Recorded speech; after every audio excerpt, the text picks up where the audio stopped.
Hello बच्चों, this is Hitendra Pandey और आज मैं शुरू करने जा रहा हूं क्लास 11 की केमिस्ट्री। तो आज एक बेसिक सा छोटा सा टॉपिक लेंगे, basic introductory topic, that is what is mole concept. ठीक है, और इस चैनल में आपको सभी टॉपिक्स के बेस्ट से बेस्ट वीडियो मिलेंगे। This is my promise. वैसे तो यूट्यूब पे बहुत सारी वीडियो आप लोग देखेंगे, बट फिर भी मैं कहता हूं कि मैं इस चैनल पे आपको सबसे बेस्ट कंटेंट दूंगा for the preparation of IIT, JEE, NEET, CBSE and whatever exams you are preparing for. So let us start, and today I am taking a very basic topic of chemistry, that is mole concept. So let us begin. जय श्री राम, जय श्री गणेश। अब start करते हैं अपना मोल concept. तो जो मोल, सबसे पहले बात करेंगे ये वर्ड आया कहां से। जो मोल वर्ड है ना भाई, ये दिया था एक साइंटिस्ट ने जिसका नाम है विलहेल्म ओस्टवाल्ड। साइंटिस्ट है, जनरली इनका नाम जल्दी मिलता नहीं है। ठीक है, यदि हम लोग क्या पढ़ते हैं कि एवोगैड्रो ने ये नंबर दिया है तो हम एवोगैड्रो को ही जानते हैं, बट इनका नाम भी पता होना चाहिए। विलहेल्म ओस्टवाल्ड नाम के एक साइंटिस्ट, जिन्होंने कंसेप्ट दिया, जिन्होंने एक वर्ड दिया। सपोज करो कभी कोई क्वेश्चन आ जाए, who coined the term mole, then we have to take the name of Wilhelm Ostwald. फिर एक मैजिकल नंबर की हम बात करते हैं, 6.022 into 10 to the power 23। ये जो मैजिकल नंबर है ना, इसको हम क्या बोलते हैं? एवोगैड्रो नंबर बोलते हैं, या हम इसको Na या N0 से डिनोट करते हैं। अब इस नंबर का फायदा क्या है ना, केमिस्ट्री में इस नंबर को यूज कैसे करते हैं वो देखना है। देखिए, सपोज जैसे हम लोग बोलते हैं कि एक दर्जन में होते हैं 12 यूनिट्स, है ना। सपोज हम बाजार में बनानास लेने जा रहे हैं, केले खरीदने जा रहे हैं, तो एक दर्जन बोलते हैं, वो हमें 12 केले दे देता है ना। अगर हम किसी को बोले कि भाई 1 ग्रॉस में कितना होता है, तो 144 यूनिट्स, है ना। 12 दर्जन, एक ग्रॉस में जो होता है 12 दर्जन होता है, उसके अंदर 144 यूनिट आपको मिल जाएंगे। तो सिमिलरली जब हम केमिस्ट्री की बात करते हैं और यहाँ बहुत छोटे छोटे एटम्स हैं, एटम्स और मॉलिक्यूल्स को हमें काउंट करने की बात कर रहे हैं, तो फिर कुछ हमें वहां पे इस तरह का नंबर मिलता है। ठीक है, और एक रिलेटिव नंबर है। ठीक है, तो रिलेट करके लाया गया धूल ढाड़ के आप लोगों के लिए। अब देखो होता क्या है वो समझना है हमें। तो ये कंसेप्ट कहता है कि 1 mole of anything is equal to 6.022 into 10 to the power 23 particles, है ना। अब चाहे वो एटम्स हो, चाहे वो आयंस हो, चाहे हम मॉलिक्यूल्स को ले लें, तो अगर हम 1 मोल्स बोलेंगे ना, तो उसके अंदर 6.022 into 10 to the power 23 particles होगा भाई। ये बात हमें समझना है यहाँ पे। जैसे फॉर एग्जांपल सपोज, अब इसका फायदा क्या हमें वो देखना है ना। तो मोल में एक हम छोटा सा फॉर्मूला पढ़ते हैं, number of moles is equal to given weight upon molecular weight. अब ये क्या है? अब देखिए, सपोज करो, देखो इस कंसेप्ट से ना हमें एटम को काउंट करने में मदद मिल जाती है। जैसे फॉर एग्जांपल मैं आपको एक छोटा सा कोयले का टुकड़ा दे देता हूं या कोल का टुकड़ा दे दूं, ठीक है, एंड लेट अस टेक कि उसका जो वेट है वो 60 ग्राम आया आपके पास। ठीक है, तो अगर हमें मोल कंसेप्ट के बारे में पता है ना, तो हम उस 60 ग्राम ऑफ कोल में एग्जैक्ट नंबर ऑफ एटम को काउंट कर सकते हैं, है ना। जैसे कैसे कर सकते हैं वो देखना है। तो क्वेश्चन लिख लेते हैं, find out number of atoms in 60 gram of carbon. आज बहुत बेसिक क्वेश्चन लेंगे इस वीडियो में, ताकि बस कंसेप्ट बिल्डिंग करनी है। ठीक है, नेक्स्ट क्लासेस फिर उठाएंगे अच्छे क्वेश्चंस। ठीक है, जेई के भी करेंगे और नीट के भी देखेंगे। तो 60 ग्राम ऑफ कार्बन की हमें बात करना है। ठीक है, तो सबसे पहले नंबर मोल निकाल लेते हैं। Number mole is equal to क्या होता है? Given weight upon molecular weight. तो गिवन वेट कितना है? 60। अब कार्बन का मॉलिक्यूलर वेट कितना होता है? ऑब्वियसली हमें पता है 12 AMU। तो ये जो 12 AMU है, आप यहाँ पे इसका वेट रख देंगे, तो 60/12 क्या हो गया? 5 मोल, है ना। ये 5 मोल आ गया इसके अंदर, यानी कि इसके अंदर 5 मोल एटम्स हैं। अब सिंस हमें ये बात पता है कि 1 मोल इज इक्वल टू होता है 6.022 into 10 to the power 23, तो बेटा 5 मोल में कितने होंगे? ऑब्वियसली मल्टीप्लाई बाय 5, तो 5 into 6.022 into 10 to the power 23। ठीक है, इस नंबर को आप मल्टीप्लाई कर लीजिए, ऑलमोस्ट 30.011 समथिंग लाइक दैट, ये आंसर आ जाएगा। ये अपने आप चेक कर लेना क्या आएगा। कभी कभी क्या होगा, ऑप्शंस में ऐसे भी लिखा हो सकता है आपको कि 5Na, है ना, ऐसे भी ऑप्शन देगा वो। कभी ऑब्जेक्टिव क्वेश्चन आएगा तो हो सकता है कि वो इस नंबर को मल्टीप्लाई करके आंसर ना निकाले, आपको exactly they they 5Na, 6Na, 4Na या क्या आ रहा है। ठीक है, तो हमने क्या देखा कि 60 ग्राम कार्बन में कितने एग्जैक्ट एटम्स है वो हमने निकाल लिए। ठीक है, तो ये इस कंसेप्ट का एक बेसिक एडवांटेज है, ठीक है। नॉट ओनली दिस, ये तो बहुत ही बेसिक बात हो गई है। धीरे धीरे जब आगे बढ़ोगे, जैसे जैसे अनफोल्ड करेंगे चीजों को, मोल कंसेप्ट ये समझ लो फाउंडेशन है पूरी पूरी केमिस्ट्री की। जितनी भी स्टोइकोमेट्रिक कैलकुलेशंस होती हैं, ये सबके सब मोल कंसेप्ट के बेसिस पे होंगे। Whether you are studying equilibrium, whether you are studying any other chapter, gases state, जितने भी आप न्यूमेरिकल्स देखोगे, अगर मोल कंसेप्ट जिस बच्चे को नहीं आता है तो केमिस्ट्री से वो डील नहीं कर सकता, ये पक्की बात है, ठीक है। तो एक छोटा सा एग्जांपल और लेते हैं। सपोज करो जैसे अभी हमने कार्बन की बात की है ना, तो कार्बन का मास यहां पर हम सब लोग जानते हैं, दैट इज 12 AMU, है ना। 12 AMU मास है कार्बन का। अगर हम एक C12 एटम देखें, है ना, कार्बन के और भी आइसोटोप्स होते हैं, C13 भी होता है ना, और C14 भी होता है। तो बेसिक्स आप पढ़ना शुरू कर दीजिए कि आइसोटोप्स क्या होते हैं, आइसोबार्स क्या होता है। अगर क्लास 11th में आ गए हो तो 9th का थोड़ा थोड़ा रिवाइज कर लो। This is something I will suggest, ठीक है। अब सपोज करो कि कार्बन जो C12 की ही बात कर लेते हैं, और मुझे इसकी एक एटम का मास ये ग्राम में, है ना। देखो जो इसका मास आप पढ़ते हो 12 AMU, this is mass of one atom, लेकिन ये रिलेटिव मास है, AMU में है। सपोज क्वेश्चन आपको ये मिल जाए कि calculate mass of one atom of carbon, इसका और कौन सा कार्बन, C12 आइसोटोप, ठीक है। Mass of one atom of carbon in grams. अगर हमें ग्राम्स में निकालना हो ना भाई, तो वो छोटा सा एटम जो हमें बिल्कुल दिखता भी नहीं है, और उसके मास की हम बात कर रहे हैं, वो भी ग्राम में, ठीक है। तो बहुत ही इजीली फाइंड आउट हो जाएगा इस कंसेप्ट से। कैसे करेंगे देखते हैं। देखो बेटा, अब यहां पे हमें रिलेशन देखना है कि हमें ये बात मालूम, अच्छा यहां पे रिलेशन यूज होगी कि 1 mole of anything is equal to Avogadro number, ये बात आपको पता है, ठीक है। तो किसी भी एलिमेंट का अगर आप कोई भी एलिमेंट, चाहे कार्बन हो, हाइड्रोजन हो, नाइट्रोजन हो, है ना, कोई भी एलिमेंट आप ले लो, चाहे आप कार्बन ले लो, हाइड्रोजन ले लो, नाइट्रोजन ले लो, 118 में से कोई भी एलिमेंट ले लो, अगर उसका जो एटॉमिक मास है ना, जो उसका एटॉमिक मास है, अगर उसको आप ग्राम में ले लोगे तो that will be equal to 1 mole. ये बहुत ही प्यारा सा रिलेशन है। जैसे हाइड्रोजन का 1 ग्राम है, तो इसका 1 ग्राम लोगे तो उसके अंदर 1 मोल एटम होंगे। नाइट्रोजन का जो मास होता है वो कितना होता है, 14 AMU। तो अगर इस 14 को मैं 14 ग्राम ले लूं तो ये क्या बन जाएगा, ग्राम एटॉमिक मास बन जाएगा। और ग्राम एटॉमिक मास जो होता है इज इक्वल टू 1 मोल। तो बेसिक रिलेशन में यहां यूज करना है कौन सा, कि सिंस हमें पता है कार्बन का मास कितना है 12, तो अगर मैं 12 ग्राम कार्बन ले लूं, है ना, ये वहां से रिलेट करके ले आए कि 12 ग्राम अगर कार्बन हम लेते हैं तो दैट इज इक्वल टू 1 मोल। और हम सबको ये बात पता है कि 1 मोल में कितने एटम होते हैं, 6.022 into 10 to the power 23 atoms होते हैं, ठीक है। तो 12 ग्राम में अगर इतने एटम, या फिर हम ये कह सकते हैं कि अगर 6.022 into 10 to the 23 एटम्स में 12 ग्राम होता है, तो एक एटम में कितना है, this is something very easily we can find out. कैसे करेंगे, सी 6.022 into 10 to the power 23 में कितना है, 12 ग्राम होता है, ठीक है। तो एक एटम का मास क्या होगा, तो for one atom 12 upon 6.022 10 to the power 23। और ये बहुत ही इजी कैलकुलेशन कैसे करेंगे, देखो 10 की पावर 23 है, तो ऊपर जाके क्या हो जाएगा, 10 की पावर -23, है ना। अच्छा दूसरा थोड़ा सा अप्रोक्सीमेशन भी करना है, यहाँ पे ऊपर 12 है, नीचे 6.022 है, तो खुद सोचो अगर 6 होता तो आंसर था 2, 6 के बाद 0.0 है, वैसे भी नेग्लिजिबल वैल्यू है, बट हम एक काम करते हैं, अब ऑब्वियसली अगर थोड़ा सा ज्यादा है तो क्या होगा, आंसर थोड़ा सा कम आएगा, तो हम 2 से, तो हम इसे 1.9 लिख देते हैं, ठीक है। अब देखो अगर गलत होगा ना अप्रोक्सीमेशन, तो अगला नंबर होगा, तो इसलिए वो मैं लिख ही नहीं रहा हूं, ये भी कर सकते हैं, है ना। हमें ऐसा आंसर देना है जो कि एक्सेप्टेबल हो, और ज्यादा कोई बोले तो थोड़ा सा साइन लहरा देंगे, पता लगेगा कि अप्रोक्सीमेशन किया है, बात खत्म, दैट्स इट, ठीक है, ज्यादा पंगे नहीं करने।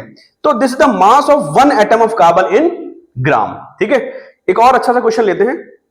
तो क्वेश्चन कर करके एक मुझे समझ में आता है कि जितने हम क्वेश्चंस करेंगे ना, उतना कंसेप्ट क्लैरिटी बढ़ती जाएगी, ठीक है। एक और बहुत छोटा सा प्यारा सा क्वेश्चन ले लेते हैं। सपोज करो आपको क्वेश्चन मिला, फाइंड, अभी देखो आपने एटम कैलकुलेट किए, हो सकता है कोई आयनिक कंपाउंड हो तो वो आपसे एटम गिनने की बात करने लगे, या आयंस गिनने की बात करने लगेगा। तो find out number of ions in 5.85 gram of NaCl, है ना। एक छोटा सा प्यारा सा नन्ना मुन्ना सा क्वेश्चन ले लेते हैं कि आपके पास क्या है, 5.85 ग्राम है किसका, NaCl का, और आपको बताने कि उसके अंदर कितने आयंस हैं, आपको आयंस कैलकुलेट करके बताना है, ठीक है।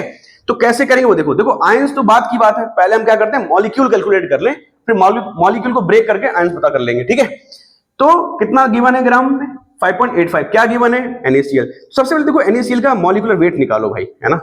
NaCl का क्या निकालेंगे? Molecular weight. तो Na का होता है 23, Cl का होता है 35.5 और हमें क्या मिलेगा? 58.5 यूनिट, है ना, U। यानी कि या फिर लिख सकते हैं हम, U नहीं लिखने का मन करे तो आप लिख सकते हो AMU, ठीक है। तो एटॉमिक मास यूनिट में हमने लिख लिया मास। अब ये तो हो गया उसका मॉलिक्यूलर वेट NaCl का। अब गिवन वेट कितना है? ठीक है, जो गिवन वेट है दैट इज 5.85 ग्राम।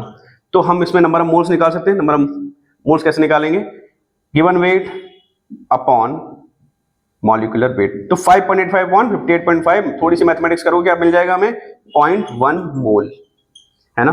तो अगर 0.1 मोल में 6.022 × 1023 पार्टिकल्स होते हैं तो 0.1 मोल में कितना होगा? सिंपली आप मल्टीप्लाई कर दो, है ना। तो number of molecules is equal to क्या हो गया? 0.1 इंटू 6.022 × 1023 और आपको मिल जाएगा 6.022 × 1022, है ना, मॉलिक्यूल्स। किसके? NaCl के, है ना। अब 22 क्यों किया? 0.1 का मतलब क्या होता है? 1/10। 0.1 का मतलब है 1/10, ठीक है। तो वहां से 23 का 23 थे ना यहाँ पे 10 की पावर, तो यहाँ पे एक कम कर दिया भाई, है ना, 22 आ गया। आई होप कि ये बस पता है सबको। अब इतने तो मॉलिक्यूल्स मिल गए। अब आगे देखते हैं हम आयंस कैसे कैलकुलेट करेंगे। तो NaCl में, एक NaCl में होता है दो आयंस, एक Na पॉजिटिव और एक Cl नेगेटिव, है ना। एक कैटायन और एक एनायन। NaCl जो ब्रेक करेगा ऑब्वियसली 2 आयन से ब्रेक करेगा, एक Na और एक Cl। तो इतने मॉलिक्यूल्स हैं और हर एक मॉलिक्यूल में दो आयंस होते हैं। तो टोटल नंबर ऑफ आयंस कितने होंगे? Obviously multiply by 2। तो total number of ions is equal to 2 multiply by 6.022 10 to the power. अब ध्यान देना, यहां पर क्या लिखा है? 22, तो 22 ही लिखेंगे। कुछ बच्चे यहां पे भी गलती कर सकते हैं, 23 लिख देंगे भूल के, तो भूलना नहीं है भाई, है ना, ध्यान रखना है। तो ये कितना हो जाएगा? 12.044 इंटू 10 की पावर अगेन 22। तो ये हो जाएंगे number of ions in 5.85 gram of NaCl। तो देखो यहां पे क्या हमें दिख रहा है? यूजेस दिख रहा है कि how we can use mole concept in various forms, है ना। तो आगे बढ़ते हैं, कुछ और अच्छे से क्वेश्चन ले लेते हैं। एक बड़ा सा प्यारा सा क्वेश्चन लेंगे अब, और you can take screenshot also, या साथ साथ में कॉपी करते चलिए। पेन पेपर और कॉपी पेन आप बना सकते हैं, आप चाहो तो एक अलग से कॉपी बना लो, और आपको यहाँ जितना भी कंटेंट मिलेगा आप सारा धीरे धीरे करके नोट करिए। एंड बिलीव मी, कोई भी आप कंपटीशन एग्जाम दे रहे हैं या बोर्ड की प्रिपरेशन कर रहे हैं, ठीक है, उसमें कोई भी कमी नहीं रहेगी।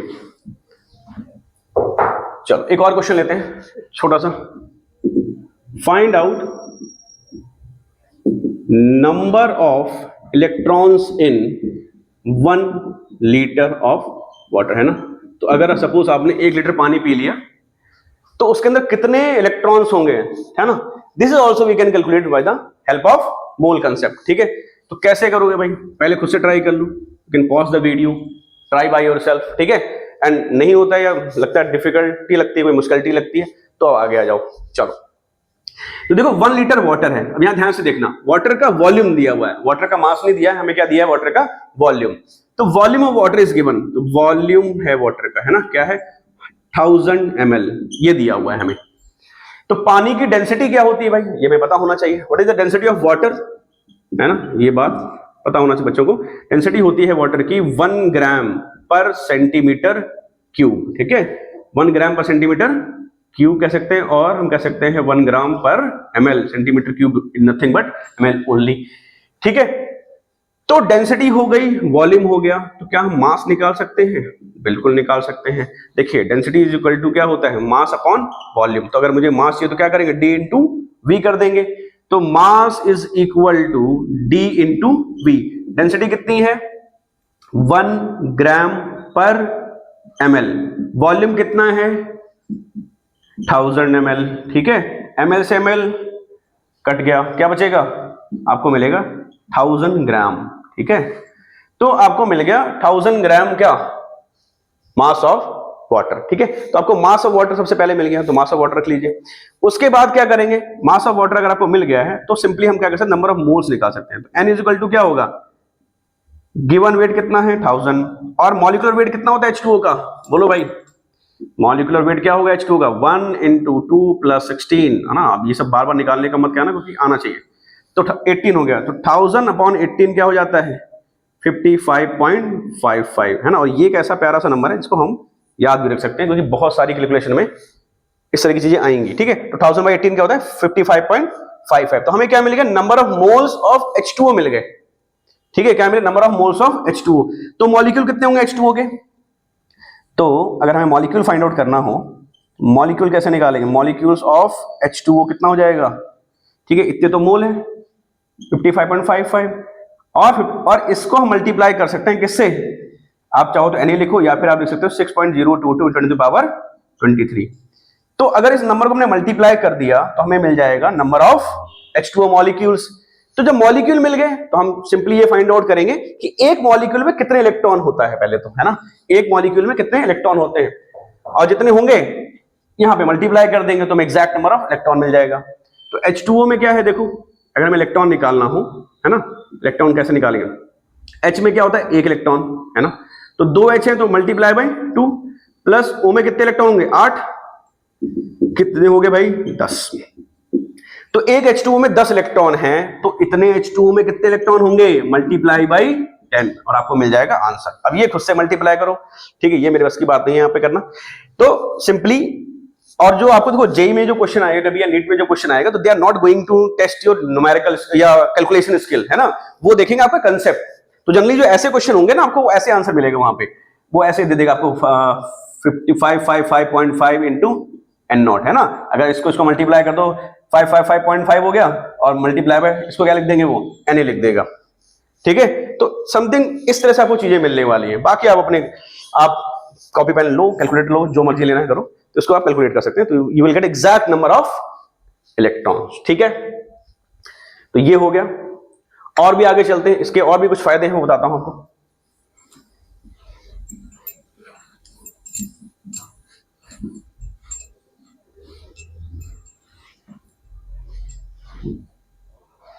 देखिए, ये तो आपने देखा भाई, मोल कंसेप्ट ना, मान लो सॉलिड चीजों की आप बात कर रहे थे, या फिर वैसे गैसेस की बात करते हैं। कई बार क्या होगा ना, गैसेस की जब बात करेगा तो वो कहता है कि 1 mole of any gas, 1 mole of any gas, एक रिलेशन है, याद रखना है। 1 mole of any gas at HTP is equal to 22.4 litres volume. ये याद रखना है आपको, ठीक है। इस रिलेशन में भी बहुत सारे आपको क्वेश्चंस मिल जाएंगे, ठीक है। तो 1 mole of any gas is at HTP is 22.4 litre. HTP क्या है, स्टैंडर्ड टेम्परेचर ऑफ प्रेशर, ठीक है। यहां पे हम, कई बच्चे कंफ्यूज जाते हैं HTP और NTP में, ज्यादा परेशान होने की जरूरत नहीं है। आप नॉर्मल ही रखें चीजों को, नॉर्मल पे ही हम सारी इक्वेशंस करते हैं, रिएक्शंस करते हैं, तो नॉर्मली टेक्निकली वहां पे होगा, ठीक है। तो नॉर्मल हमारा टेम्परेचर होता है वही 25 डिग्री सेल्सियस, 1 atm प्रेशर, है ना, यही सब हमारा स्टैंडर्ड है, यही हमारा NTP भी है। कहीं कहीं पे 0 भी दिया होता है, कुछ रिएक्शन में यूज भी करते हैं, तो जैसे जैसे केसेस आएंगे we will discuss that also, ठीक है। तो ये सारी कंसेप्ट है। अब कुछ क्वेश्चन मैं लिख रहा हूं, आई रिक्वेस्ट कि आप उसे खुद से ट्राई करें, ठीक है। Find out number of electrons in 60 gram of carbon. तो ये क्वेश्चन आप लोग खुद से ट्राई करो, ठीक है। You can comment the answer in comment box, या नीचे जो भी कमेंट वाला सेक्शन होता होगा आप कमेंट कर सकते हैं अपना आंसर, ठीक है। एक और क्वेश्चन लिख देता हूं, find out number of O atoms in 180 gram of H2O। ये करिए। एक और क्वेश्चन देता हूं छोटा सा,